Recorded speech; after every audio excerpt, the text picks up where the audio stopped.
Ikalawang Tesalonica 2:13-15 at 17.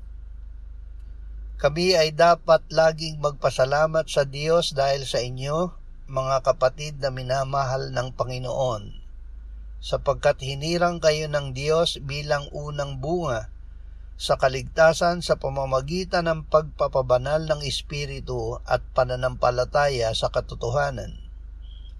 Dito'y tinawag niya kayo sa pamamagitan ng aming Ebanghelyo upang magkamit ng kaluwalhatian ng ating Panginoong Hesukristo.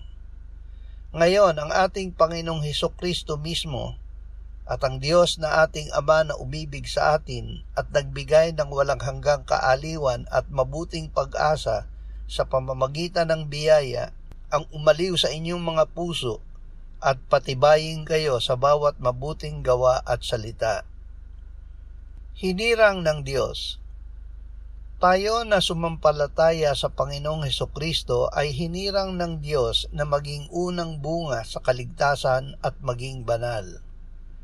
Sa pagbabalik ni Kristo ay makakamit natin ang kanyang kaluwalhatian. May mga mangyayaring masama bago dumating ang Panginoon. Ngunit mamuhay tayo sa pananampalataya, sa biyaya at pag-asa ng Diyos.